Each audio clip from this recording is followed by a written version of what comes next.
বরগুনায় বাড়ছে শীতজনিত ব্যাধিতে আক্রান্ত রোগীর সংখ্যা। এ বিষয়ে আরো জানাতে বরগুনা সদর হাসপাতাল থেকে আমাদের সঙ্গে যুক্ত হয়েছেন জিয়াদ মাহমুদ। জিয়াদ, সেবা পেতে রোগীদের কোনো ভোগান্তি পোহাতে হচ্ছে কিনা জানাবেন, একই সঙ্গে রোগীর চাপ সামাল দেয়া নিয়ে চিকিৎসকরা কি বলছেন?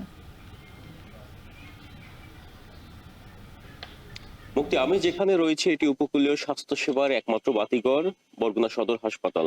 এবং এখানে এই এই যে হাসপাতালটিকে আমি বরগুনা স্বাস্থ্যসেবার একমাত্র বাতিঘর বলার কারণ হচ্ছে যে আশেপাশে যে উপজেলাগুলো রয়েছে, সেখানে যে স্বাস্থ্য কমপ্লেক্স গুলো রয়েছে, সেখানে যেমন রোগীর চাপ রয়েছে তেমনি কিন্তু তার বিপরীতে চিকিৎসক সংকট রয়েছে। বিশেষ করে পাথরঘাটা কিংবা তালতলী স্বাস্থ্য কমপ্লেক্সের কথাই যদি আপনাকে বলি, সেখানে কিন্তু প্রায় 2 লক্ষ মানুষের বিপরীতে মাত্র 2 জন করে চিকিৎসক রয়েছেন। এবং বরগুনা সদর হাসপাতাল 250 শয্যায় উন্নীত করা হলেও এখানে দেখা যাচ্ছে যে 55 জন চিকিৎসক থাকার কথা থাকলেও মাত্র 18 জন চিকিৎসক রয়েছেন। এবং এই হাসপাতাল থেকে প্রতি বছর, বিশেষ করে এই বছর প্রায় এই হাসপাতালে 30,000-এর মতো রোগী ভর্তি ছিলেন। এবং এখানকার যে ইমার্জেন্সি বিভাগ থেকে প্রায় 59,000 রোগী চিকিৎসা নিয়েছেন এবং বহির্বিভাগ থেকে প্রায় 1,60,000 রোগী এই হাসপাতাল থেকে চিকিৎসা গ্রহণ করেছেন। তবে এই হাসপাতাল কিন্তু নানা সংকটে জর্জরিত। বিশেষ করে বর্তমানে যে শীতজনিত রোগীর সংখ্যা বাড়ছে, আপনাকে একটি তথ্য জানিয়ে রাখি।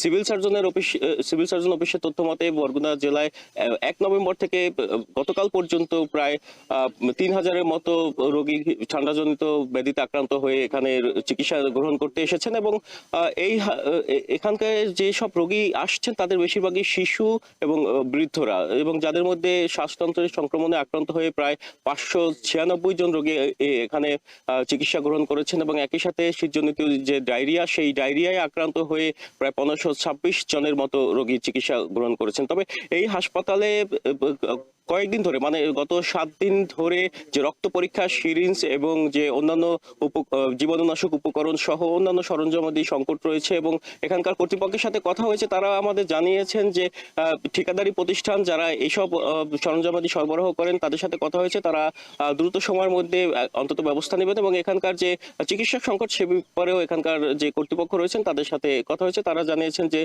তারা এই ব্যাপারে সংশ্লিষ্ট মন্ত্রণালয়ে তারা চিঠি প্রেরণ করেছেন এবং সেখান থেকে চিকিৎসক এখানে নিয়োগ দেওয়া হলে এখানকার সংকট কিছুটা কাটিয়ে ওঠা যাবে। তো এই ছিল বরগুনা সদর হাসপাতাল থেকে আমার কাছে সবশেষ তথ্য। মুক্তি।